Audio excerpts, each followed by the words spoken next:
کیونکہ ہمیں یہ شک ہے کہ کہیں ہمیں وہاں گرفتار نہ کر لیا جائے۔ اگر گرفتار کر لیا گیا تو جس مقصد کے لیے ہمارے والد اور جس کاز کے لیے آج تک وہ ڈٹے ہوئے ہیں، آج تک اس کاز کے اوپر قائم ہیں، وہ کہیں یہ نہ ہو کہ وہ اندر سے ٹوٹ جائے اور وہ جو ہیں وہ اپنی بچوں کی وجہ سے یا ہماری وجہ سے وہ اپنے مقصد سے پیچھے ہٹ جائیں، مجبور ہو جائیں۔ تو یہ اس طرح کے خدشات انہوں نے ظاہر کیے ناظرین۔ تو یہ انٹرویو جو ہے اسکائی نیوز پر ان کا جو ہے وہ وائرل ہے۔ اور اس کے بعد ناظرین آ جاتے ہیں کہ تحریک تحفظ آئین پاکستان اسد قیصر اور دیگر جو پی ٹی آئی کے کارکن جو عہدیداران، انہوں نے جو ہے ایک ملاقات فضل الرحمان سے کی ہے اور انہوں نے ان کو دعوت دی ہے کہ 20 اور 21 دسمبر کو جو مشاورتی کونسل ہے اس میں آپ شرکت فرمائیں۔ تو یہ تازہ ترین اور ان کے ساتھ یہ موجودہ حالات، جمہوریت آئین کی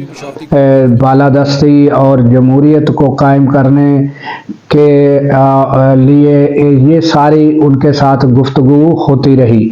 اور پھر انہوں نے یہ جو دعوت ہے یہ ان کو دی ناظرین۔ تو یہ دعوت کا سلسلہ آپ کو پتہ ہے ان کا جاری ہے اور گزشتہ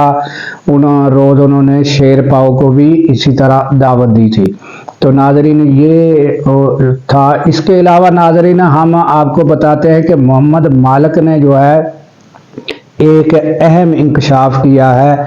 انہوں نے کہا کہ ہم پہلے سنتے تھے کہ پاکستان فرسٹ، اب یہ کہا جا رہا ہے کہ سیکورٹی فرسٹ۔ تو انہوں نے کہا کہ اہم فیصلے کیے گئے ہیں اور انہوں نے کہا ہے کہ اب جو ہے ہارٹ اسٹیٹ بننے جا رہی ہے۔ اور انہوں نے کہا کہ ایک اجلاس میں کہا گیا ہے کہ اب جو ہے جو سیکورٹی کی طرف سے اور اداروں کی طرف سے اپنا کام کر لیا گیا ہے اور جو سیاستدان ہیں انہوں نے اپنے اہداف اب پورے کرنے ہیں۔ اور اس پہ یہ بھی کہا گیا ہے کہ ایک صوبے کی وزیر اعلیٰ ہے، ان کے ایک ایک ایونٹ میں جو ہے کروڑوں روپے کے خرچ کیے جا رہے ہیں، جبکہ ہمارا مقابلہ ایک ایسے ملک کے ساتھ ہے جو اکانومی میں ہم سے 5 گنا بڑا ہے اور اگر دیکھا جائے تو عسکری اعتبار سے اور عسکری اسلحہ اور اس اعتبار سے وہ ہم سے 10 گنا بڑا ہے۔ تو ہمیں جو ہے اب اہم فیصلے لینے پڑیں گے اور اداروں نے اپنے اہداف جو ہیں وہ حاصل کیے ہیں، مگر سیاستدانوں کو اب اپنے اہداف جو ہیں پورے کرنے پڑیں گے۔ تو یہ ایک اہم ناظرین جو ہے یہ انکشافات یا ایک اہم خبر محمد مالک کی طرف سے دی گئی ہے اور یہ واقعی کافی ناظرین یہ ماضی میں بھی دیکھنے میں آیا ہے کہ ہمارے اداروں نے اگر کسی علاقے میں آپریشن کر کے وہ جو ہے وہ علاقے دہشت گردوں سے صفایا کر کے اگر انتظامیہ کے حوالے کیے ہیں، اگر صوبائی انتظامیہ کے حوالے کیے ہیں، تو پھر وہاں کیوں دہشت گرد جو ہیں آنے لگ جاتے ہیں اور پھر وہاں دہشت گردی کے عناصر جو ہیں وہ اپنی سرگرمیاں قائم کرتے ہیں؟ وہ اسی لیے کہ جو کام سیاست دانوں کے کرنے کے ہوتے ہیں وہاں پر ترقیاتی اسکیمیں، ترقیاتی کام اور پھر جب ان کے حوالے علاقہ کیا جاتا ہے تو وہاں پر سیکورٹی جو ہے اس کو بحال رکھنا اور پھر وہاں جو ہے وہ دہشت گردی کو نہ پنپنے دینا، یہ پھر سارے معاملات جو ہیں یہ سیاستدانوں کے ذمہ ہوتے ہیں، مگر سیاستدان جو ہیں وہ اپنا کام پورا نہیں کرتے، جس کی وجہ سے یہ دہشت گردی دوبارہ سر اٹھانے لگتی ہے۔ تو یہ متعدد بار ہوا ہے کہ ہمارے جو عسکری ادارے ہیں انہوں نے متعدد بار علاقوں کو بالکل کلیئر کر کے پھر صوبائی جو انتظامیہ ان کے حوالے کیا ہے، مگر پھر صوبائی انتظامیہ سے جو ان کے ذمہ کام ہوتے ہیں وہ پورا نہیں کرتے۔ یہ ناظرین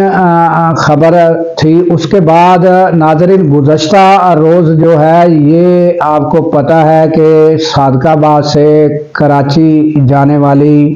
جو ایک بس تھی اس کو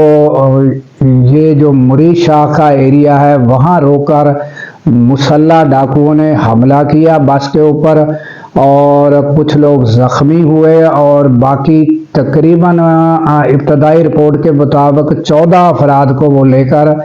جو ہے وہ جنگل کی طرف، اپنی جو عماج گاہ ہے جنگل کراچی کی طرف، وہ وہاں روانہ ہو گئے۔ اور ناظرین فوری طور پر جو ہے وہ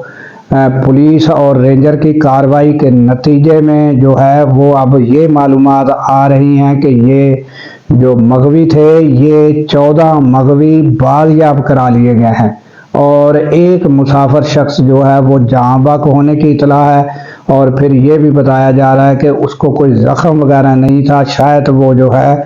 وہ اٹیک آنے کی وجہ سے اس کی ہلاکت ہوئی ہے۔ یہ تازہ ترین اپڈیٹ تھی ناظرین۔ تو اس کے ساتھ ہی ناظرین ہمیں دیجیے اجازت کہ اللہ تعالیٰ پاکستان کی خیر فرمائے، پاکستان کی سرحدوں کی خیر فرمائے، اور سرحدوں پر مامور ہمارے جوانوں کو اللہ تعالیٰ شاد و آباد رکھے، کیونکہ ناظرین جب ہم راتوں کو سو رہے ہوتے ہیں وہ سرحدوں پر جاگ رہے ہوتے ہیں۔ اللہ حافظ۔